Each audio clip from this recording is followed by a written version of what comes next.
بسم الله الرحمن الرحيم الحمد لله رب العالمين والصلاة والسلام على نبينا محمد وعلى آله وأصحابه وسلم تسليما مزيدا ثم أما بعد إخوة الكرام السلام عليكم ورحمة الله وبركاته.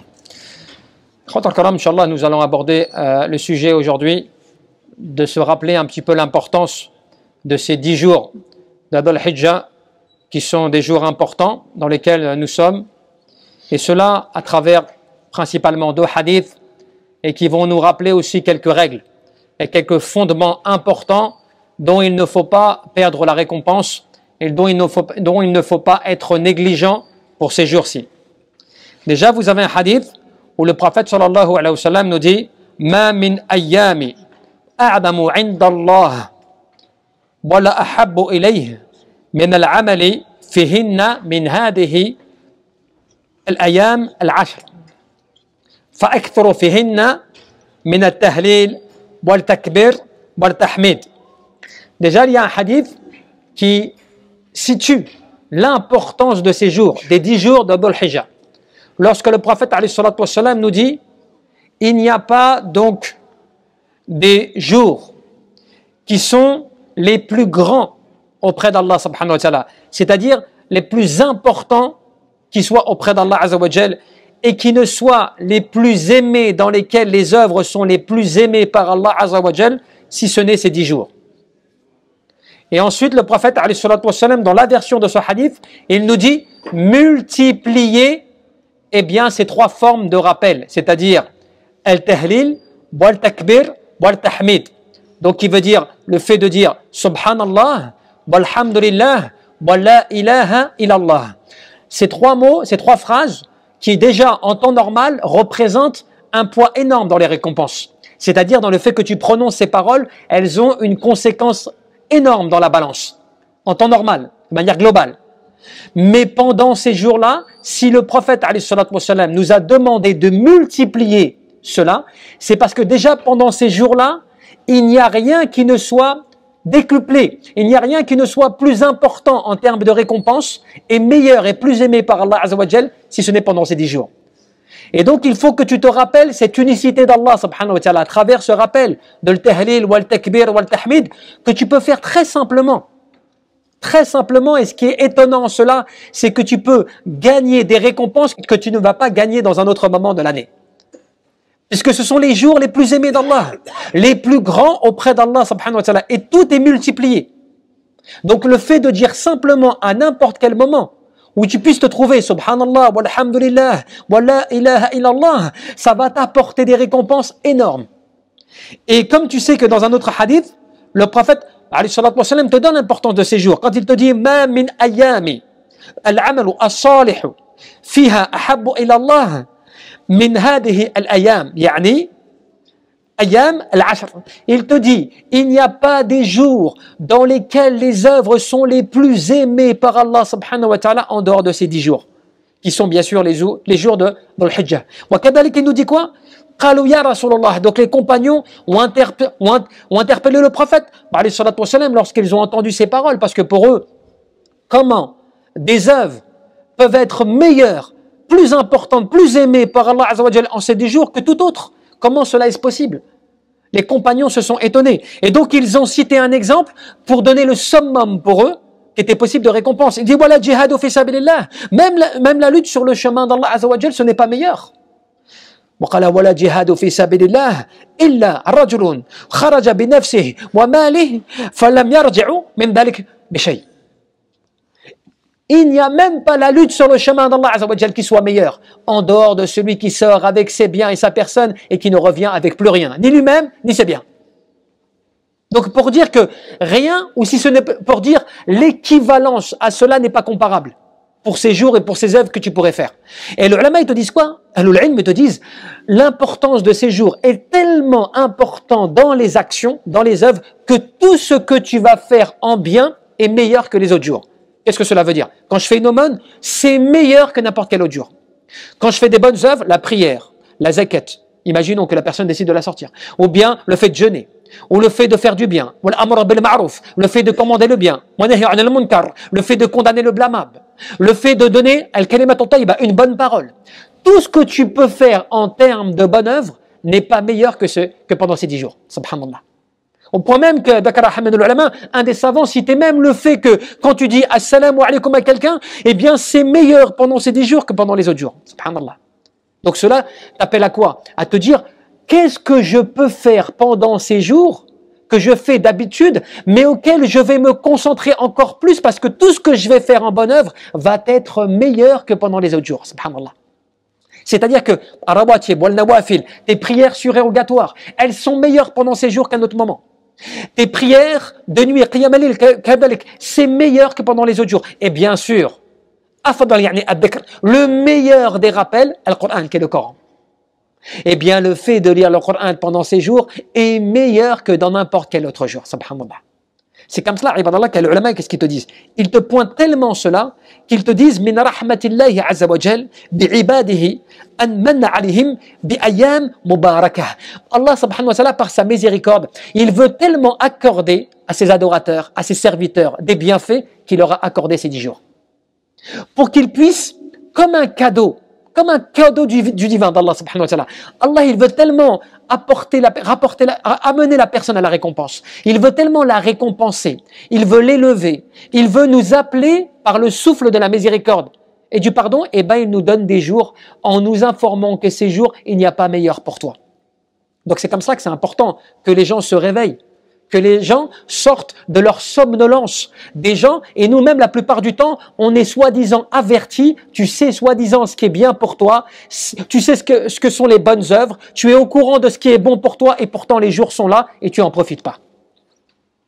Tu sais par exemple que c'est des jours importants, que c'est des grands jours, tu lis des rappels, tu entends des rappels, tu vois, tu es au courant et pourtant tu es quelqu'un de passif. Tu es dans la retenue, dans le recul. Tu ne réagis pas. Pire que cela, si même, imaginons que tu es négligent un peu de manière générale. Allez, de manière générale, tu es négligent. Tu es conscient de cela et même pas ces jours ne te réveillent. Même pas ces jours ne te mettent, tu vois, debout en te disant, mais attends, qu'est-ce que je suis en train de faire là? Je m'éloigne de la mosquée alors que c'est les meilleurs jours, au contraire. Mon aller à la mosquée, mais pas vers la mosquée. Ma présence à la mosquée est meilleure que dans n'importe quel autre jour, quand ces moments-là. Qu'est-ce que je fais là? Mon Coran que je lis peu, là si je commence à le lire même un petit peu tous les jours, c'est meilleur que n'importe quel autre moment, subhanallah.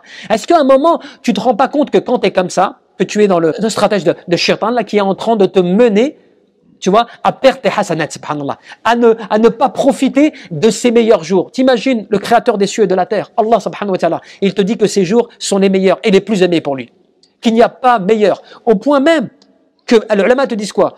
Tout ce que tu peux faire, comme on l'a dit. وَمِنْ أَجْلِ الطَّاعَاتِ فِيهَا ذِكْرَ اللَّهِ سُبْحَانَهُ وَتَعَالَى وَأَعْظَمُ الذِّكْرِ قِرَاءَةُ الْقُرْآنِ. Le meilleur, les choses qu'Allah Azza wa Jal aime le plus, c'est le rappel. Le fait que tu l'évoques, que tu l'invoques. Tu vois, que tu l'implores. Eh bien, Allah Azza wa Jal aime tout cela. Et bien sûr, la meilleure de ces choses, c'est le Coran. Donc, tu sais que le Coran, alhamdoulilah, il est tellement facilité que tu peux le lire, bien sûr, chez toi. Tu peux le lire dans la journée, tu peux même le lire en marchant. Tu peux le lire quand tu es dans ta voiture, tu peux l'écouter dans ta voiture. Par exemple, imaginons que tu ne puisses pas le lire. Le fait d'écouter Al-Qur'an, eh bien cela a déjà à la base une grande récompense. Des savants disaient que celui qui n'a pas la capacité de lire le Qur'an, s'il l'écoute en essayant de le méditer et en profitant dans sa lecture, il aura la même récompense que celui qui le lit. Subhanallah. Comment tu profites pas de cela pendant ces jours en te disant mais si je fais ça maintenant, c'est encore meilleur que dans n'importe quel autre moment, subhanallah. Tu peux le lire même, comme je te disais, en marchant, tu lis quelques surahs comme cela. Tu lis ce que tu peux, tu lis. Tu marches, tu lis.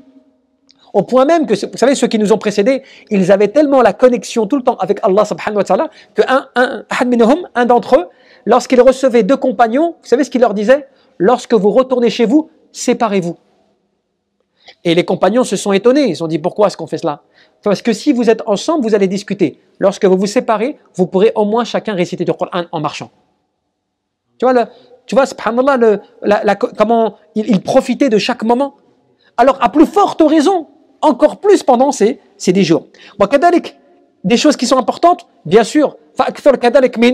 يعني فيهن من التهليل والتكبير والتحميد ويشمل يعني العمل الصالح الفرائض والواجبات وكل أعمال البر والمعروف وأعمال التطوع من العبادات.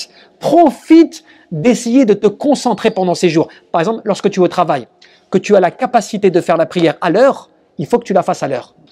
Fais pas comme d'habitude en te disant je vais attendre un petit peu, ou comme d'habitude je retarde un peu, je fais de telle ou telle manière. Essaie de profiter, de te dire tiens je vais la respecter à l'heure, fais waqtiha, parce que cela a plus de récompense que si je la néglige de son heure, que je la retarde un peu. Si je peux faire mes prières à la mosquée, je profite de faire le maximum de mes prières si je ne peux pas toutes les faire. Parce que je sais que ces jours-là vont me multiplier déjà. Déjà en temps normal, tes prières sont multipliées à la mosquée, en jama'a, en groupe. Mais pendant ces jours, elles prennent de la valeur et du poids que tu ne vas jamais pouvoir faire en un autre moment, subhanallah. Et de manière générale, toutes les bonnes œuvres, même le fait de conseiller quelqu'un, le fait de te réconcilier d'une dispute, le fait de pardonner, toutes ces bonnes actions qui sont des choses en parallèle, à côté, c'est meilleur qu'en un autre moment. Donc profite de ces jours, subhanallah. On te dit quoi? On te dit, parmi toutes ces choses-là, et bien sûr aussi, parce que sadaqa wa siyam, tout cela c'est important,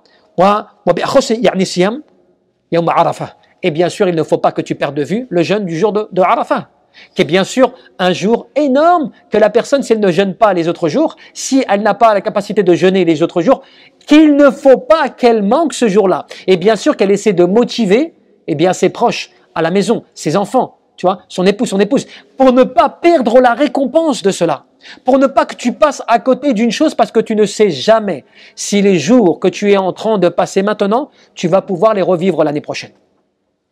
Tu ne pourras jamais te garantir cela toi-même. Personne ne pourra te dire ce que tu ne fais pas maintenant, c'est pas grave, tu le feras plus tard. C'est pas grave, tu te rattraperas l'année prochaine. Personne ne peut te garantir cela. C'est pour cela que craignez Allah et que chaque âme voit bien ce qu'elle a préparé pour demain. Donc profite de ces jours, comme on dira que certains des compagnons et d'autres qui les suivaient disaient quoi? Ils disaient profite de ta journée comme si c'était ta dernière journée.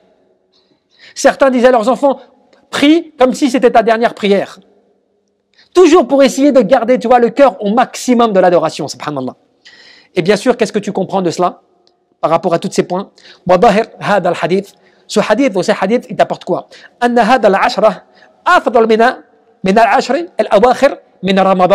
Certains des ulama, certains des savants te disent, ces 10 jours-là, ils sont même meilleurs que les 10 jours de fin de Ramadan, que les 10 derniers jours du mois de Ramadan.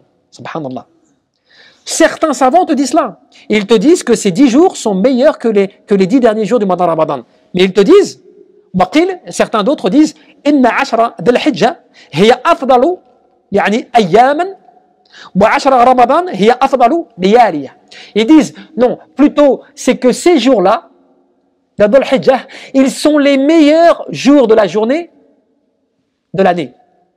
Mais par contre, le mois de Ramadan, les 10 derniers jours de Ramadan, c'est les 10 meilleures nuits du mois de Ramadan. Et pourquoi?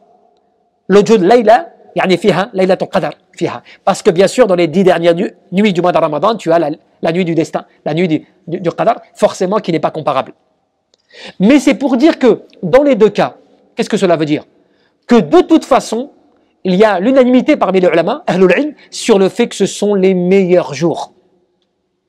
Donc à partir du moment où c'est les meilleurs jours, il n'y a que notre fainéantise, il n'y a que notre paresse, notre inconscience, le peu de valeur qu'on donne, tu vois, al-mawasim, comme on dit, tu vois, les périodes bénéfiques pour toi qui peuvent te permettre de te faire pardonner tes péchés, de te faire élever auprès d'Allah subhanahu wa ta'ala, de te faire, tu vois, apporter donc, de lever des degrés en termes de récompense. Il n'y a que la négligence, que cela qui peut te faire manquer ces jours. Tu vois. Quand je dis manquer, ce n'est pas simplement que tu prennes conscience et que tu dises oui, c'est vrai, c'est important, c'est vrai, alhamdoulilah, c'est des grands jours, mashallah. Tu vois, tu en as conscience, tu entends des petits rappels comme ci, comme ça, tu regardes un petit peu ce qui se passe. Non, c'est le fait que toi, tu prennes vraiment, tu vois, une détermination, que tu sois déterminé à vouloir profiter de ces journées. Même le fait que tu lises un ouvrage classique, Kitab al-Ilm, un livre de science, c'est meilleur que pendant les autres jours. En fait, tu as compris que l'ensemble des ibadat, des actes d'adoration, comme l'ensemble anwa' at-ta'at, comme l'ensemble des différentes formes d'obéissance à Allah subhanahu wa ta'ala, sont meilleurs et pas comparables qu'aux autres jours. Donc c'est à cela qu'il faut se rappeler pour ces 10 derniers jours, parce que tu te rends compte aussi que pendant ces 10 derniers jours, il n'y a pas de hasard de l'importance de ces jours. Tu as Yom Arafah, qui est un jour énorme, même pour les pèlerins. Al-Hajj wa Arafah, pour le pèlerinage, c'est le jour de Arafah qui est le jour qui constitue pour eux cette station fondamentale, tu vois, du pardon d'Allah Azza wa Jal. Mais aussi que c'est pendant ces jours-là que se passe le pèlerinage, le petit et le grand. C'est en ces jours-là que l'être humain, eh bien, il se rappelle une chose aussi fondamentale lorsqu'il est au pèlerinage, eh bien, Yawm al-Qiyamah, le jour de la résurrection. Lorsque le riche et le pauvre sont vêtus de la même manière, lorsqu'il n'y a plus de différence entre le puissant et le faible, entre le pauvre et le riche, tu vois, tout le monde, tous les êtres humains sont égaux à ce moment-là. Mieux que cela encore, il n'y a plus d'origine qui prédomine. Il n'y a plus une couleur qui prédomine. Il n'y a plus rien qui l'emporte. À part quoi? Le fait que tu es un être humain, une créature d'Allah subhanahu wa ta'ala. Et le Hajj, kadalik, ce pèlerinage, il te rappelle cela. Dans des moments qui sont les meilleurs jours auprès d'Allah subhanahu wa ta'ala. Mais pour terminer, ce qu'il est très important de retenir, c'est qu'à partir du moment où tu sais que des jours sont bénis, que des jours sont les plus aimés auprès d'Allah Azza wa Jal, qu'ils sont les plus élevés auprès d'Allah subhanahu wa ta'ala, qu'ils bénéficient d'une récompense particulière, automatiquement, il faut que tu prennes garde au fait que les péchés et les actes de désobéissance qui sont commis pendant ces jours-là sont pires aussi. Comme l'expliquait Ibn Taymiyyah et d'autres. Tout ce que tu vas faire en des périodes propices, des périodes spécifiques dont les bénédictions et les bienfaits sont spécifiques, eh bien tous les bienfaits qu'il va y avoir, qui sont bons, sont une menace aussi par rapport au péché. Tout ce que tu vas faire comme péché, en des lieux bénis ou saints ou sacrés, ou bien en des périodes, tu vois, qui sont sacrées comme cela, ou bien bénis, eh bien à partir de là, c'est la même manière. De la même manière, eh bien les choses sont plus graves. Donc il faut, en plus des bonnes œuvres, en plus des bonnes actions, en plus de l'ibadah, des actions, de l'adoration d'Allah Azza wa Jal que tu dois multiplier pendant ces jours, il faut que tu fasses attention au péché, que tu fasses attention à la négligence, que tu fasses attention, tu vois, à la dégradation de tes paroles, de ton comportement, de ta manière d'être. Et surtout, il faut lutter constamment contre ton pire ennemi, qui est Shaitan, qui essaie simplement de te faire passer ces jours en te faisant faire le minimum possible, en te faisant manquer ses récompenses et en te faisant être négligent pour commettre des péchés, parce qu'il sait très bien aussi, eh bien, que les péchés commis en ces jours sont plus graves. Quand tu commets un péché, ce n'est pas le même péché que tu as commis en dehors de ces jours. Comme pour les mois sacrés, comme pendant le mois de Ramadan, comme lorsque tu es sur les terres saintes, Al-Haramain, tout cela, tous ces lieux-là, ou ces périodes-là, qui bénéficient de moments bénis ou sacrés, tout ce que tu vas faire en bien va être décuplé, mais tout ce que tu vas faire en péché, de la même manière. Donc c'est ça le rappel qu'il faut que l'on se rappelle tous les jours, chaque jour, le soir avant de ton coucher, de te dire qu'est-ce que j'ai fait aujourd'hui? Est-ce que j'ai fait des choses bénéfiques ou pas pendant cette journée qui est importante? Demain matin quand tu te réveilles, qu'est-ce que je vais faire dans ma journée? Comment je m'organise? Qu'est-ce que je lis du Coran? Qu'est-ce que je récite de mes rappels? Est-ce que j'ai bien fait mes adhkar, mes rappels du matin et du soir? Est-ce que je lis un peu le Coran tous les jours obligatoirement? Est-ce que je fais mes prières comme je peux au maximum à la mosquée? Est-ce que je fais du bien autour de moi? Est-ce que je fais des aumônes et ainsi de suite, et ainsi de suite. En fait, tu passes en fait sous le radar, tu vois, tes œuvres et tes actions pour pouvoir ne rien manquer et te rappeler à quel point, eh bien, tu ne dois pas te laisser aller. Surtout même dans le temps perdu, le temps perdu avec les gens, le temps perdu avec les discussions inutiles, le temps perdu où tu sors dehors, tu gages du temps alors que tu pourrais profiter de ce temps pour faire des adhkar, pour faire des rappels, pour faire des évocations, invocations, pour lire un peu quelque chose, pour te rappeler un peu l'essentiel, te rappeler ne serait-ce que, il se peut que c'est tes derniers jours-là. Qu'est-ce que tu auras à présenter devant Allah subhanahu wa ta'ala? Voilà le rappel qu'il faut que l'on se mette vraiment, qu'on épingle. Tu vois, comme quand tu es sur une page internet, tu t'épingles un petit peu ton information pour qu'elle soit tout le temps en tête de ta page. Épingle-toi à ces actions, épingle-toi à ta journée, ce que tu ne dois pas manquer pour que tu en profites chaque jour, parce que les jours passent vite. والله أعلم. نسأل تبارك وتعالى أن يرزقنا الإخلاص في القلوب والعمل والنية. إلى سبيل ربك بالحكمة والموعظة الحسنة وجادلهم بالتي هي أحسن